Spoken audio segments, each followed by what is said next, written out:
Hello అమ్మా. ఏనానా వేళకి తింటున్నావా? వేళకి పడుకుంటున్నాను కూడా. మంచి నిద్రలో ఉన్నానమ్మా. అదేంట్రా? ఇప్పుడు ఇండియాలో పగలు 12 అవుతే యుఎస్ లో రాత్రి 12 అయినట్టే కదమ్మా. అవును కదా. ఇండియాలో పట్టుపక్కల యూఎస్ లో అర్ధరాత్రి చేస్తారంట. సర్లే నాన్న, నువ్వు పడుకో. గుడ్ నైట్ అమ్మా. గుడ్ నైట్ నాన్న. మాతో సరదాగా 4 రోజులు ఎంజాయ్ చేయడానికి వచ్చిందని చెప్పి ఈ మేయర్ గొడవ ఏంట్రా? అమ్మతో యుఎస్ లో ఉన్నానని అబద్ధాలేంట్రా? అందరికీ ఊళ్ళో బంధువులు ఉంటే మాకు ఊరంతా బంధువులే. నేను స్టడీస్ కంప్లీట్ చేసి యుఎస్ నుంచి తిరిగి వస్తుంటే నన్ను ఎంతో అభిమానించే మా ఊరికి పండగే పండగ. నమస్కారం అండి. బాగున్నారా? బాగున్నాం. అల్లుడు, ఊళ్ళో మా అమ్మాయికి ఎన్ని సంబంధాలు వచ్చినా నీ నిర్ణయం కోసమే ఆపు కూర్చున్నాం. ఏంటన్నా ఇదంతా? అందరూ వాళ్ళ కూతుర్లకు నిన్నే అడుగుతున్నారు. నీ పెళ్లి నీ ఇష్టమని చెప్పేశారు. ఆస్తులు ఉండటం ప్రెస్టేజ్, కానీ నిన్ను అల్లుడు చేసుకోవడం ఈ ఊళ్ళో పెద్ద ప్రెస్టేజ్. బాబు, మాలో ఎవరమ్మని చేసుకున్నా మాకు అభ్యంతరం లేదు, కానీ మీ సంబంధం మాత్రం ఊరు దాటిపోవడానికి వీల్లేదు. అది మీ చేతుల్లోనే ఉంది. నాదే ఉందండి, అంతా మా అమ్మ ఇష్టం. తను ఎవరిని చెప్తే వాళ్ళనే చేసుకుంటానని మా అమ్మకి మాట ఇచ్చాను. చెప్పమ్మా, నీకు వీళ్ళలో ఏ సంబంధం కావాలి? నాకు చిట్టి కావాలి. చిట్టి ఎవరో కాదు, నా మరదలు.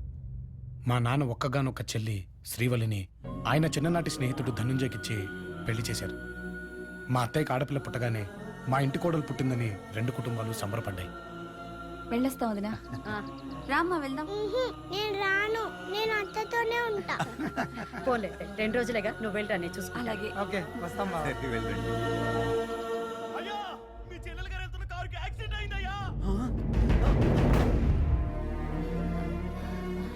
వదినా, తల్లి లేని నన్ను నీ కన్న కూతుర్లా చూసుకున్నావు.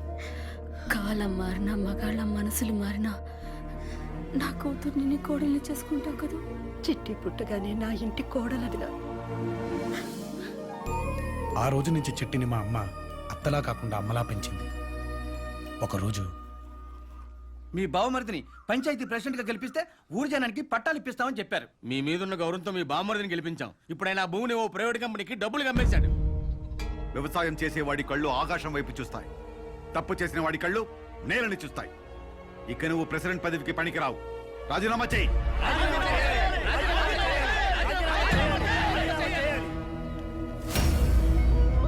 అన్నయ్య, చెల్లెలి మొగుడిని కూడా చూడకుండా నన్ను అవమానించిన నీ మొగుడికి, ఈ ఊరికి ఈ ధనంజయ అంటే ఏంటో చూపిస్తావు. చిట్టి పుట్టగానే నా ఇంటి కోడలదిగా. నాన్న, ఊరొదిలి వెళ్ళిపోవడంతో మావయ్య మనల్ని మర్చిపోయాడు. చెల్లెలు దూరం అవడంతో నువ్వు మావయ్యని మర్చిపోయావు. కానీ ఆడపడుచుకిచ్చిన మాట అమ్మ మర్చిపోలేదు నాన్న.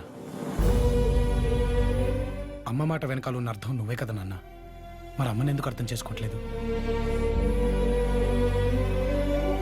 నన్ను మన్నించండి. నేను నా మేనకోడల్ని అడగడానికి వెళ్తున్నాను.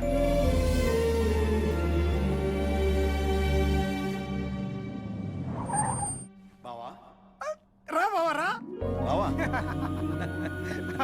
ఏంటి అద్భుతం, ఏమి నా అదృష్టం. ఫ్రెండ్స్, ఈయన నా బావగారు, మా ఊరికే పెద్ద బావగారు.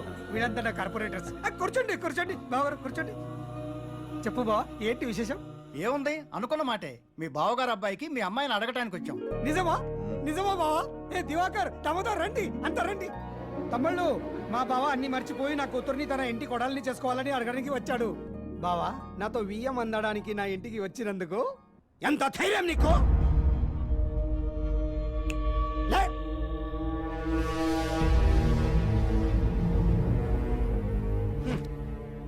ఏమయ్యా రామచంద్రయ్య, ఊరి అందరి ముందు నన్ను అవమానించిన నువ్వు ఏ మొహం పెట్టుకుని నా ఇంటికి వచ్చావు? ఓ, కాబోయే నా మేయర్ పదవిని చూసా, లేక నిన్ను నీ ఊరి మొత్తాన్ని నిలబెట్టి కొనగలిగిన సంపదని చూసా? ఈ సిటీలో సెలబ్రిటీలో సైతం చేయందుకు లేని నా స్టేటస్ సింబల్ నా కూతురు. ఆ స్టేటస్ ముందు నీ స్టేటస్ ఎక్కడ? నా కాళ్ళ దగ్గర. ధనుంజయ్, మాటలు మర్యాదగా రాని. ఏయ్!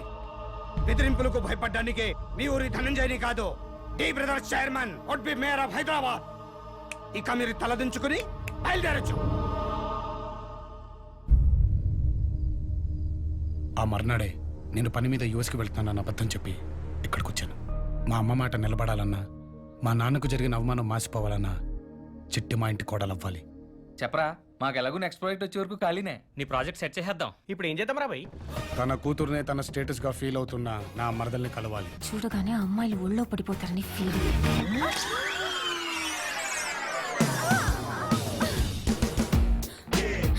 ఇది పడిపోయిందేంటి? కలిసి వచ్చి కాలం వస్తే నడిచి వచ్చి అమ్మాయి ఇలాగే ఒళ్ళు పడిపోతుంది. సేఫ్ గానే ఉన్నారులేండి. నన్నే పట్టుకుంటావా?